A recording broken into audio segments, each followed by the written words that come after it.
بسم الله الرحمن الرحيم الحمد لله حمدا كثيرا طيبا مباركا فيه كما يحب ربنا ويرضاه. أشهد أن لا إله إلا الله وحده لا شريك له وأشهد أن محمدا عبده ورسوله صلى الله عليه وعلى آله وصحبه وسلم. أما بعد, alhamdulillah, yesterday we started in this book by Ibn Hibban rahimahullah ta'ala, which is called روضة العقلاء نزهة الفضلاء. What do we benefit from this title, روضة العقلاء? Umar, what do we benefit from روضة العقلاء? روضة, what is روضة? Huh? يعني gardens, كلام في الإنجليزي. What do we benefit from روضة? روضة is a garden. إيش معنى روضة العقلاء؟ Ibrahim, it's a garden to go to relax. tell you, why is it called روضة العقلاء? Ya Muhammad. It's basically for people who use their minds. By people who have understanding. Na'am. Why would he name his book Rawdatul Uqala? The gardens of those who have understanding. Why would he name the book such a thing? Nuzhatul Fudala. When Nuzha is a Rawda. Place you go a resort, you go relax, in his shade, there's trees, there's water, it's good scenery. Na'am. But this is Nuzha. This is a place of relaxation for the Uqala and the Fudala. Why would he name the book such a thing? عندك يا ابن زبير. لماذا يسمى كتابه روضة العقلاء؟ ايش المناسبة بينه؟ نعم. كل شيء طيب فيها. فالكتاب احتوى على كثير من الفوائد. نعم. The book, the Masail and the issues in the book, when you go over these issues and that which is in the book of Allah and the Sunnah of our Messenger Muhammad, you enjoy yourself, your nafs, your mind, your heart is relaxing, it's replenishing and it's nourishing. This book here, when he named it Rawdatul Uqala, it has something to do with aql and correct understanding. Now, I mean the way that you perceive things correctly. And today we're going to go into the first chapter of this. And every day we're going to just take a little bit, a little morsel, luqma. We're going to just take a little bit. We're not going to take a mouthful. Luqma, a little morsel, and take what Allah subhanahu wa ta'ala allows us to benefit from it. Ibn Hibban rahimahullah ta'ala, he says, ذكر الحث على لزوم العقل وصفة العقل اللبيب. The mentioning of the encouragement of remaining steadfast upon al-aql, remaining steadfast on that which is naturally beneficial, wholesome, and intelligent and intellectual. And the description of the one who's sound-minded and an intelligent person. Who's the intelligent person? Who's the sound-minded person? Is the one who's bakhil and he keeps his money and he's tight-fisted? Is that the one who's intelligent? Yeah. Who's the judge? Who's the judge? Which one is the one that's aql? Nah. So now we want to look and find out, ma hu sifat al-aql? What's the description of the one who's intelligent, one who understands life and the purpose of life? Who is he? Nah. And this is what this book is about. We want to keep in mind that this book is written in Arabic and it's difficult to translate it verbatim. Verbatim means word for word. So we're going to take that which is important. We're going to take that which is important, inshallah, without taking from the main point of the book. So in this, he brings his chain of narrators to the hadith of Sa'd ibn Sa'd radiyallahu anhu. The Prophet sallallahu alayhi wa sallam قال إن الله يحب مكارم الأخلاق وَيَكْرَهُ سَفْسَافَهَا. Some of the narration says, إِنَّ اللَّهَ عَزَّ وَجَلَّ يُحِبُّ مَعَالِيَ الْأُمُورِ وَيَكْرَهُ سَفْسَافَهَا.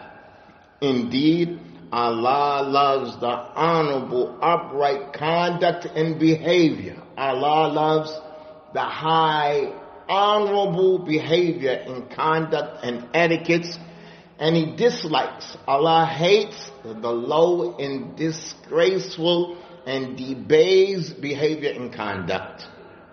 That's what this hadith is about. Let's benefit from this hadith before we go on. Stop and think. Oh, you listener, you stop and you think. How should you conduct yourself? What kind of person should you strive to be? What kind of person should you strive to be? The finger's pointed to you. We're talking about you. How should you be? What kind of person should you strive to be? The conduct and the behavior and the etiquettes, they differ. There's all kinds of conducts. All kinds of cultures and conducts and behaviors and akhlaq. They differ. And some are great, some are low. Some have high standards. No, we don't do that. We don't go there. We don't do that. And some, they do any and everything. There's no standards, no restrictions, no limitations. What should you try to do? And what is wholesome for humanity altogether to do? Let's just stop before we decide. Let's try to understand who is to judge. Who's the judge on how you should conduct yourself? Who's the judge? Who is it that should determine the correct way for you to conduct yourself? So let's take a second and look outside of conduct and behavior. Conduct and behavior, this includes the way you think. Like I could look at him right now and say, I could look at his shoes. He ain't no good. Is that fair for me to do like that? Yeah, I just look at your shoes and go, hey, you're top man. You can't judge people by their shoes. Tell you, do they do that here? Do they just look you up and down one time and go, just one time, they look you up and down and go, ain't no good. With one look. So who is it that can determine on the way you think? When we say conduct, the way you think, the way you speak, and how you act between you and Allah, you and yourself, and you and mujtama, your society. Let's look. Before we see on how you should act and talk and think, who chose for you your digestive system? What you eat, how you eat, when you drink, what happens when it goes in your system, how your body benefits from it, how you relieve yourself. Who chose that for you, Ya Umar? Who chose that? Allah. Is there any disagreement in that? If we go ask some Buddhist that worships a cow, is he going to agree with us on that? Is he going to agree that Allah chose for him his digestive system? What he eats. Can he eat thorns? Can he eat wood? He can't eat that. Maybe if you ever see a camel just go to the tree. It has thorns and little twigs. He'll just eat it all down. You can't do that. You can't just eat what you want.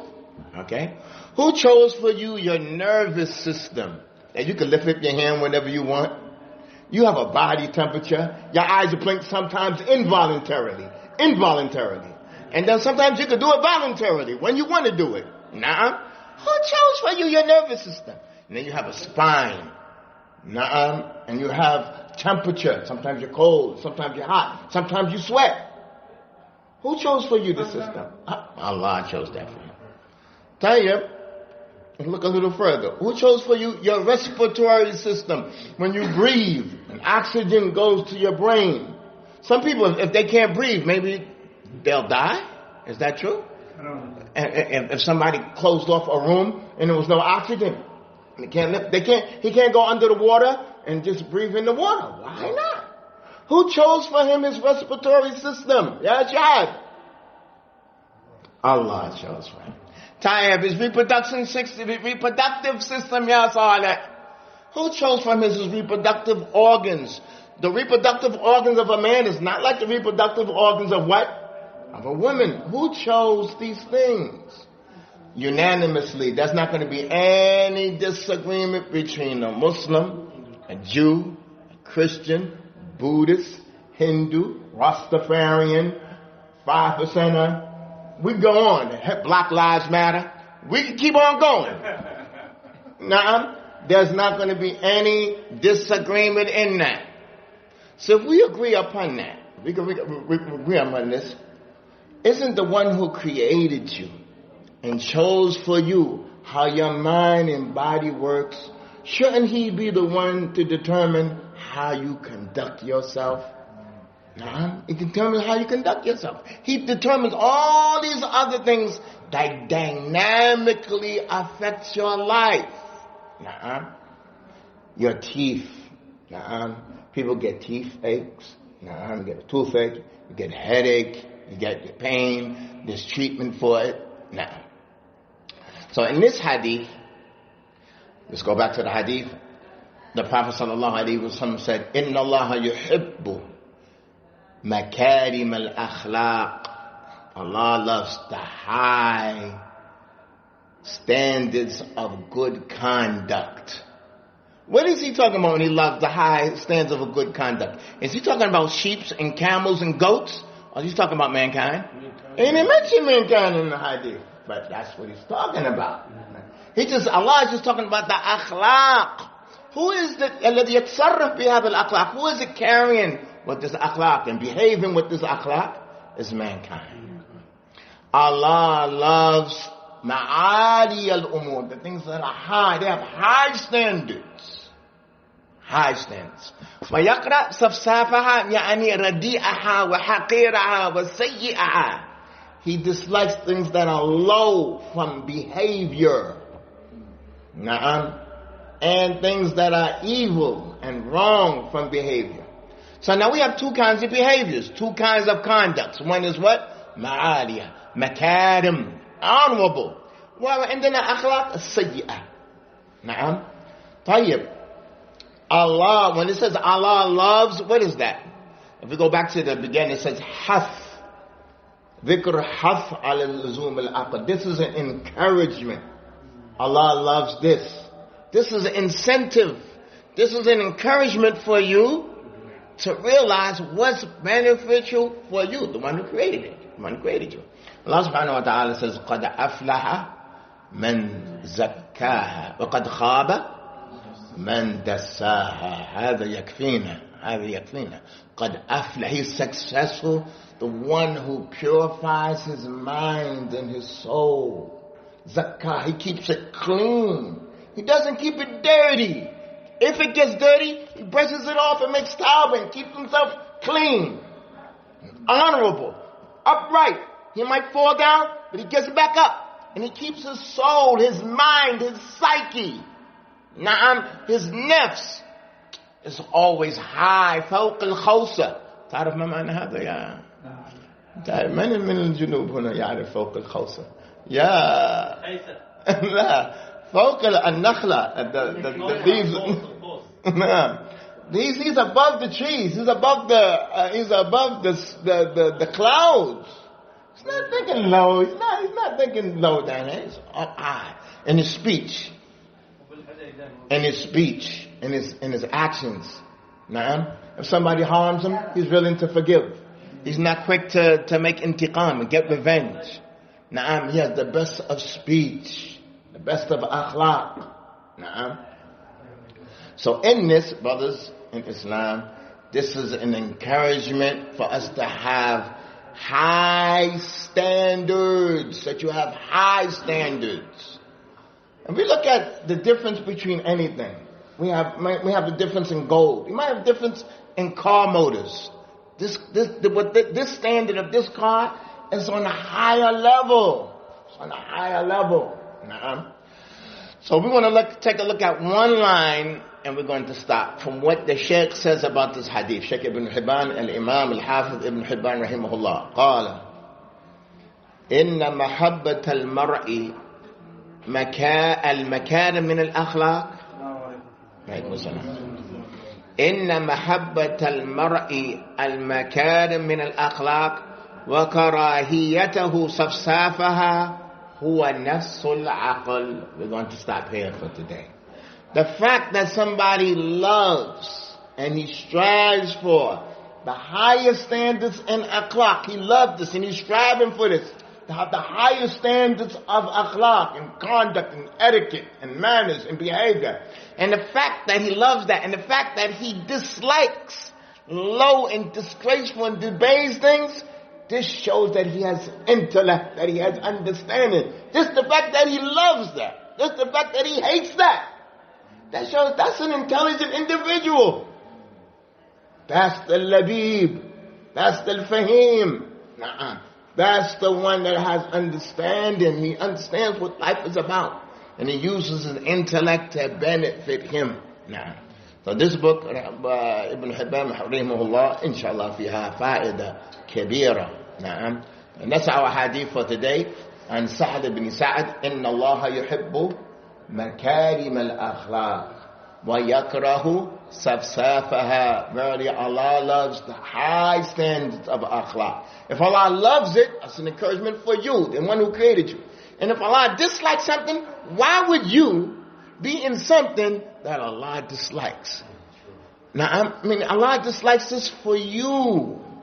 He doesn't. Is it Allah dislikes this for the mountains? Dislikes it for the waterfalls? Dislikes it for the camels? No. This is concerning mankind. This is not concerning the clouds or the trees or the kinds of soil. No. Allah loves this for his servants that he created, and he hates this akhlaq for the servants that he created. هذا يكفينا اليوم. سبحانك اللهم وبحمدك أشهد أن لا إله إلا أنت أستغفرك وأتوب إليك.